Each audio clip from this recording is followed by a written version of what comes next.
முருக பக்தர்களே தயாரா? வைகாசி விசாகம் மே 22, 2024 இதனால் கிடைக்கும் விசேஷமான பலன்கள்.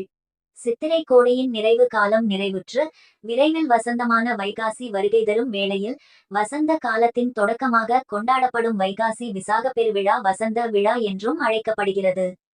தமிழ்க்கடவுள் ஸ்ரீமுருகப்பெருமான் நமது வாழ்வில் ஏற்பட்டுள்ள துன்பங்களை நீக்கி வசந்தத்தை வாரி வழங்கும் நிகழ்வாக வைகாசி விசாகம் கொண்டாடப்படும்.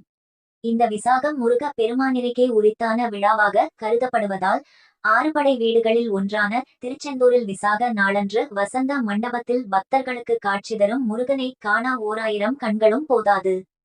தீமைகளை அழித்து நன்மையை நிலைநாட்ட உலகளவில் வைகாசி விசாக நிகழ்வானது முருகனுக்கு உகந்த நாளாக உலகளவில் பக்தர்களால் சிறப்பிக்கப்படுகிறது. புராணங்களின்படி முருகன் அவதரித்த நாள் வைகாசி விசாகம் ஆகும். வைகாசி மாதத்தின் பௌர்ணமி விசாக நட்சத்திர இணைவு ஏற்படும் நாளில் சிவனின் கண்களிலிருந்து முருகன் அவதரித்ததாக வரலாறு உண்டு. சிவனின் மகனான முருகனின் தோற்றம் உலகில் தீமைகளை அழித்து நன்மையை நிலைநாட்டி காப்பது ஆகும். அதர்மம் தலைதூக்கும் போதெல்லாம் தர்மம் அதனை எப்படியேனும் காக்கும் என்ற சொல்லுக்கு உவமையாக பல அவதாரங்கள் எடுத்துள்ள இறை சக்திகள் ஒவ்வொன்றும் தனிமனித வாழ்க்கைக்கு முக்கியத்துவம் அளிக்கிறது. வைகாசி விசாகம் வரலாறு. உலகில் முருகன் குன்று இருக்கும் இடமெல்லாம் அவனிடமாக மாற்றிக் கொண்டாலும் திருச்செந்தூர் தலமே வைகாசி விசாகத்திற்கு உரிய தலமாக கூறப்படுகிறது. புராணங்களின்படி பராசர முனிவருக்கு மொத்தம் 6 குழந்தைகள். குறும்புக்கார குழந்தைகள் ஆற்றில் குளிக்க செல்லும் போது நீரை அசுத்தமாக்கி விளையாடுவதை வாடிக்கையாக கொண்டுள்ளனர். இதனால் மீன்கள் தவளைகள் என நீரில் இருந்த உயிரினங்கள் துன்புற இந்த தகவலை அறிந்த முனிவர் 6 பெருமாளுக்கு சமமானது என்பதால் அதனை மரியாதையுடன் வணங்கி பாதுகாக்க வேண்டும். அசுத்தம் செய்வது தவறு என குழந்தைகளுக்கு அறிவுரை வழங்கி இருக்கிறார். சாப விமோச்சனம் பெற்ற முனிவரின் குழந்தைகள் அதனையும் கேட்காத குழந்தைகள் தொடர்ந்து அச்செயலை மேற்கொண்டு இருக்கின்றனர். இதனால் ஆத்திரமடைந்த முனிவர் ஒரு கட்டத்தில் தனது குழந்தைகளை மீனாக போகுமாறு சாபம் வழங்கி இருக்கிறார். தவறை உணர்ந்த மகன்கள் சாப விமோச்சனம் கேட்க பார்வதியின் கருணை மட்டுமே உங்களுக்கு விமோச்சனத்தை வழங்கும் என கூறி இருக்கிறார்.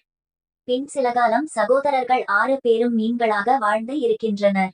கைலாயத்தில் பார்வதியின் ஞானப்பாலை பருகி முருகன் வளர்ந்தபோது ஒரு துளி பால் பராசர முனிவரின் மகன்கள் மீனாக வாழ்ந்த ஆற்றில் விழ அவர்கள் முனிவர்களாக மீண்டும் உருப்பெற்று சிவனை பிரதிஷ்டை செய்து வழிபடத் தொடங்கினர்.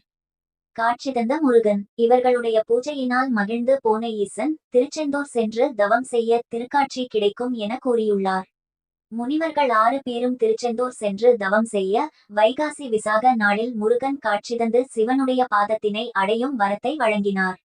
இதனை நினைவுகூரும் விதமாகவே திருச்செந்தூரில் வைகாசி விசாகம் 10 நாட்களாக நடைபெறுகிறது.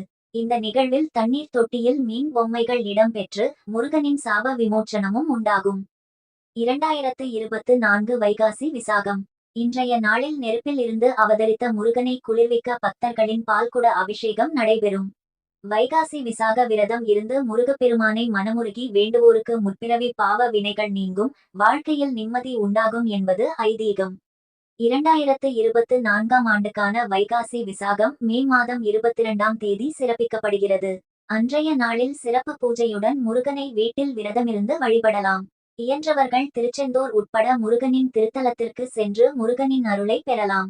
முருகனின் நட்சத்திரப்படி மே 22ஆம் தேதி வைகாசி விசாகமாக இந்த ஆண்டு சிறப்பிக்கப்படுகிறது.